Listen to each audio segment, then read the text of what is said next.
বেটা পালালো রে, পালালো পালালো, ধর ওকে, ধর ধর ধর, বেটা পালালো রে, পালালো পালালো, ধর ওকে, ধর ধর ধর।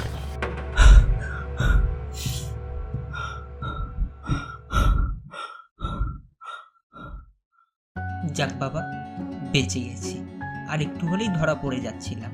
তবে এই বিশু চোরকে কে ধরে? কার এত সাধ্যি?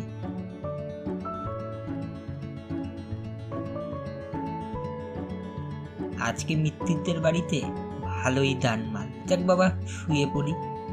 আজ অনেক খাটাখাটনি গেল। এই যে আপনারা যাকে দেখছেন, যে শুয়ে আছে, এ অন্যের ঘুম হারাম করে নিজে নিশ্চিন্তে ঘুমোচ্ছে। এই হচ্ছে বিশু চোর। এই অঞ্চলের নাম করা চোর। হাঁস মুরগি থেকে শুরু করে কাপড় জামা টাকা পয়সা এ কিছুই ছাড়ে না। আজকের গল্প এই বিশু চোরকে নিয়ে।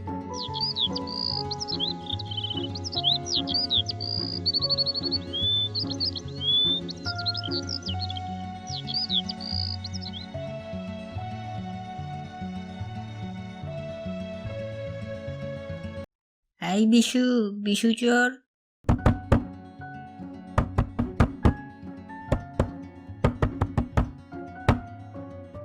কে কে ডাকছে? আমি লালু। বল, কি হয়েছে? দরজা খোল বলছি। না না, আমি ঘুমোচ্ছি, তুই পরে আয়। মোড়ল মশাই তোকে ডেকেছে, তুই তাড়াতাড়ি মোড়ল মশাইয়ের বাড়িতে এসে দেখা কর, না হলে কিন্তু তোর খবর আছে। আমি চললাম।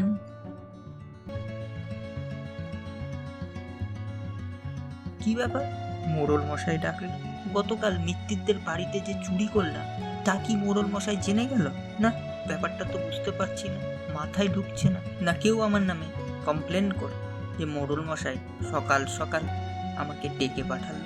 চুরি হলেই আমার নামে কমপ্লেন চলে যায়। আগে ধর আমাকে, তারপর তো কমপ্লেন করবে।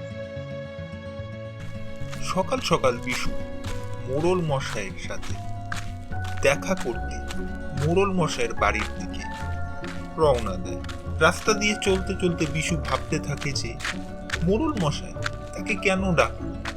এসব নানা কথা ভাবতে ভাবতে বিশু মোড়ল মশাইয়ের বাড়ির কাছে এসে পৌঁছায়।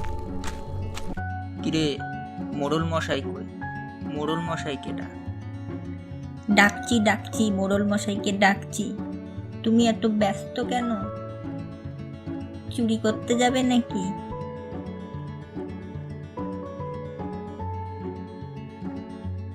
মোড়ল মশাই আমাকে ডেকেছেন? শোন বিশু, তোর নামে অনেক অভিযোগ। তুই তো আশেপাশের আর কিছুই ছাড়ছিস না। হাঁস মুরগি জামা কাপড় জুতো সব সাফ করে দিচ্ছিস। গ্রামের মানুষের অনেক অভিযোগ তোর নামে। না, আমি তো কিছু করিনি। তুই প্রতিবারই এই কথা বলিস। গতকাল রাতে মিত্তিরদের বাড়িতে চুরি হয়েছে। বুড়ো মিত্তির তোকে দেখেছে, ওরা তোকে প্রায় ধরেই ফেলেছিল, কিন্তু তুই বেঁচে গেছিস। না, ওটা আমি ছিলাম না তো। না, তুই ছিলিস না মানে? ওরা আমাকে অভিযোগ জানাতে এসেছে। আমি ওদের আর গ্রামবাসীদের বলে দিয়েছি, তোকে কোথাও ধরতে পারলে ওরা তোকে পিটিয়ে মেরে ফেলবে। তুই ভালো হয়ে যা। বিশু বাড়ি ফিরে আসছে। সে বুঝতে পারছে এই গ্রামে আর কদিন চুরি করা যাবে। গ্রামের লোক গরম হয়ে আছে, তাকে ধরতে পারলে পেটিয়ে বৃন্দাবন দেখিয়ে দেবে। আজ তাড়াতাড়ি কর, তাড়াতাড়ি কর, রসগুলো তাড়াতাড়ি নামা। সব রসগুলো নিয়ে গরুর গাড়িতে করে হাটে যেতে হবে। খেজুর বাগানের লোকেদের বিশু দেখে যে তারা কি করছে। শহরেও কিছু এই রস নিয়ে যেতে হবে। তাড়াতাড়ি কর, তাড়াতাড়ি হাড়িগুলো বাঁধ, হাড়িগুলো বাঁধ, দেরি করিস না, তাড়াতাড়ি কর। করছি বাবু, করছি, তাড়াতাড়ি কর, দেরি করিস না কাজ।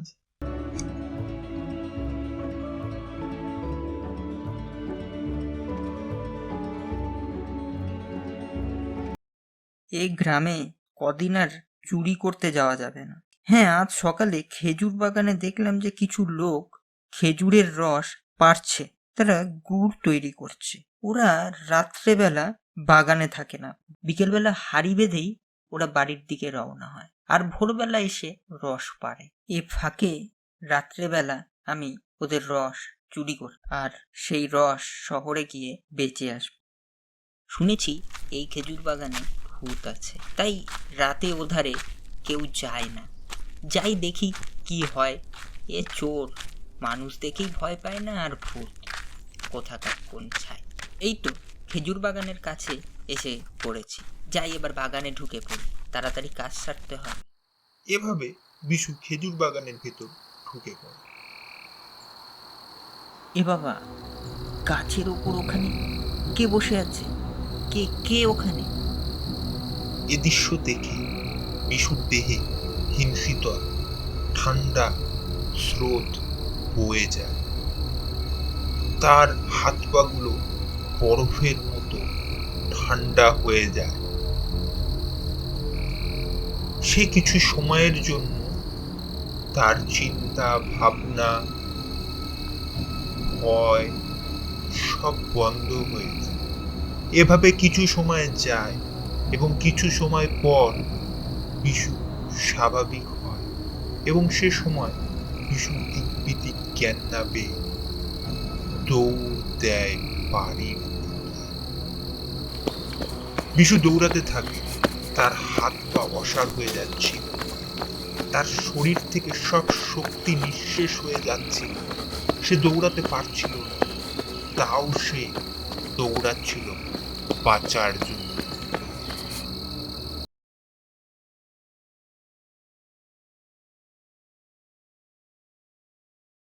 না না, এভাবে চলতে থাকলে আর হবে না। আমাকে এখন কিছু একটা করতেই হবে, না হলে আমি না খেয়েই মরে যাব। আজ রাতে খেজুর বাগানে যেতেই হবে। রাত্রিবেলা হাতে একটা হাঁড়ি নিয়ে বিশু বেরিয়ে পড়ে রস চুরি করতে। সব ভয়কে দূরে সরিয়ে রেখে বিশু এগিয়ে যায়। বিশুর ভয় লাগছিল, কিন্তু সব ভয়কে দূরে সরিয়ে রেখে বিশু সামনের দিকে এগিয়ে যায় তার লক্ষ্যের দিকে। বিশু এবারে বাগানের সামনে এসে দাঁড়ায় ও আস্তে আস্তে বাগানের দিকে ঢুকতে থাকে। আজ বিশু গাছে কিছু দেখতে পায় না, সে চারিদিক ভালো করে দেখে। এবারে বিশু গাছে ওঠার প্রস্তুতি নেয়। ও গাছে উঠতে যাবে সেই মুহূর্তে